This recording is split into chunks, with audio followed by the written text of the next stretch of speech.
তাদেরকে স্বাগত জানাই। মাননীয় প্রধানমন্ত্রী তাদের এই প্রস্তাবকে অভিনন্দন জানিয়েছেন এবং তাদের এই প্রস্তাবের প্রেক্ষিতে মাননীয় প্রধানমন্ত্রী তাদের সাথে আলোচনা করার জন্য আমাকে মানে আইনমন্ত্রীকে এবং শিক্ষামন্ত্রী জনাব মহিবুল হাসান চৌধুরী এমপি তাকে দায়িত্ব দিয়েছেন। আমরা তাদের সাথে বসবো এবং আমরা এটাও বলতে চাই যে তারা যখনই বসতে রাজি হবে, এটা যদি আজকে হয় আজকেই আমরা বসতে রাজি আছি। দ্বিতীয়ত, মাননীয় প্রধানমন্ত্রী আমাকে ঘোষণা দিতে বলেছেন যে এই আগামী 7ই অগস্ট 2024 সালে যে মামলাটা শুনানির কথা ছিল সেই মামলাটা শুনানিটা এগিয়ে আনার জন্য ব্যবস্থা নিতে আমি সেই মর্মে বাংলাদেশের অ্যাটর্নি জেনারেলকে নির্দেশ দিয়েছি যে আগামী রবিবার তিনি বাংলাদেশের সর্বোচ্চ আদালতে আপিল বিভাগে আবেদন করবেন যাতে মামলাটা শুনানির তারিখ তারা এগিয়ে আনেন।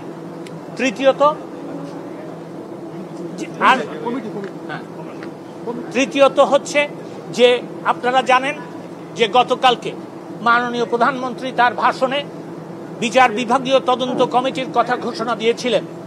সেই প্রেক্ষিতে আমরা একজন বিজ্ঞ বিচারপতি হাইকোর্ট বিভাগের বিচারপতি জনাব খন্দকার দিলরুজ্জামানের কে এই কমিটির জুডিশিয়াল বিচার বিভাগীয় তদন্তের দায়িত্ব দেওয়ার জন্য কমিটি তৈরি করেছি।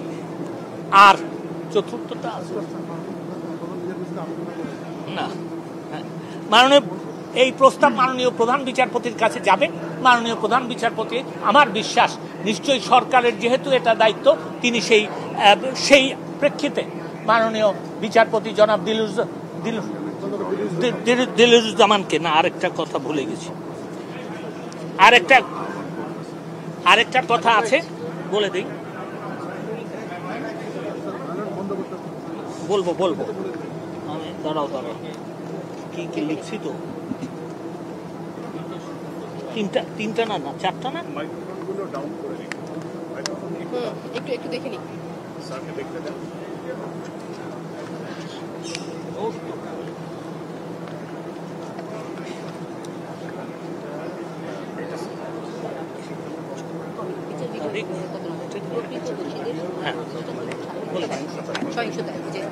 আমি এই প্রেক্ষিতে দেখেন আমরা দেখেছি এবং বিশদভাবে আমরা পরীক্ষা নিরীক্ষা পর্যালোচনা সবই করেছি। দেখা যায় যে যারা কোমলমতি কোটা বিরোধী আন্দোলন করছেন যে শিক্ষার্থীরা তাদের কিন্তু এই কথা দাবি ছিল এবং যেহেতু সরকার তাদের দিক বিবেচনা করে এই দাবিগুলিতে রাজি হয়েছেন, আমার মনে হয় আজকের থেকে আন্দোলন করার আর কোনো প্রয়োজন নাই। আমি সেই কারণে তাদেরকে আহ্বান জানাচ্ছি, অনুরোধ করছি, একজন পিতৃতুল্য নাগরিক হিসাবে আমি তাদেরকে অনুরোধ করছি যে তারা যেন এই সহিংসতা বন্ধ করে এবং এই আন্দোলন প্রত্যাহার বা স্থগিত করে। আমি এইটুকু বলতে চাই। আপনাদের জন্য কোনো প্রশ্ন থাকে আমি নিতে রাজি আছি। আজকে তারা প্রস্তাব দিয়েছে তারা আলোচনা করতে রাজি আছে। আজকে আমরা রাজি হয়েছি। এটা দেরি কোথায় হলো আপনি আমাকে বলে দেন। সরকার কি আদর্শিকভাবে কোটা সংস্কারের পক্ষে যাচ্ছে কি যাচ্ছে না, আমি পরিষ্কারভাবে একটা কথা বলতে চাই। আমি এর আগেও বলেছি, আমি এখনো বলছি, মামলাটা আদালতে আছে, তাও সর্বোচ্চ আদালতে।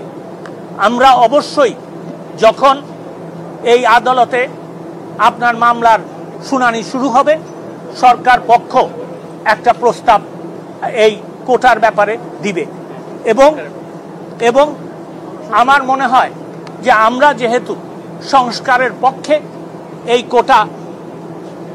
এই প্রস্তাব দিব কোটা সংস্কার করার জন্য, সেই জন্য আপনারা বলতে পারেন যে আমরা কোটা সংস্কারের পক্ষে।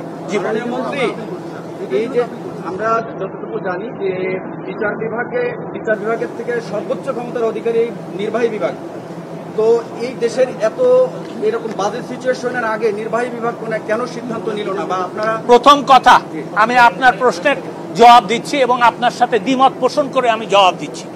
প্রথম কথা হচ্ছে যে দেখেন, 2018 সালে মাননীয় প্রধানমন্ত্রীর নির্দেশে কিন্তু কোটা বাতিল করা হয়েছিল। এটার এই বাতিলের যে পরিপত্র ছিল সেটার বিরুদ্ধে মুক্তিযোদ্ধাদের সন্তানেরা হাইকোর্ট বিভাগে গিয়েছিল। কোটা আন্দোলনকারীরা কিন্তু তখন কোনো পক্ষভুক্ত হয় নাই। তারপরে যখন রায় হলো তখন কিন্তু তাদের আন্দোলন শুরু হলো, তখনও কিন্তু তারা আপনার এই আদালতে যায় নাই। তারা আদালতে গেছে, আমি আগেও তাদেরকে সাধুবাদ জানিয়েছি, আজকেও আমি তাদেরকে সাধুবাদ জানাচ্ছি। এইটা কিন্তু আদালত যখন এই রায় দিয়েছে তখনই এই প্রশ্ন এবং এই আন্দোলনের শুরু হয়েছে। আমি শুধু এইটুকু বলবো যে তাদের আন্দোলনের প্রেক্ষিতে তারা তাদের বক্তব্য বলেছে, আন্দোলন বন্ধ করার জন্য আমরা তাদেরকে অনুরোধ করেছি এবং আদালতে যেতে অনুরোধ করেছি। আদালতে তারা গেছেন, আদালত সিদ্ধান্ত নিলেই আমরা সেটা করতে পারি। বাংলাদেশে আইনের শাসন আছে।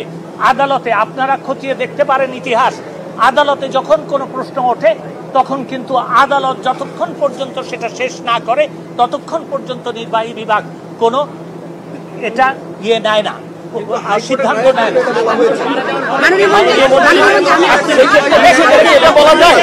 এটা বলা যায় যে আপনারা আন্দোলনকারীদের কোটা সংস্কার সহ অন্যান্য যে সকল তাদের প্রস্তাব রয়েছে সেই প্রস্তাবের সাথে একমত হয়ে আমরা অবশ্যই সংস্কারের ব্যাপারে নীতিগতভাবে ঐক্যমত পোষণ করি। ধন্যবাদ। মাননীয় মন্ত্রী, ধন্যবাদ সবাইকে।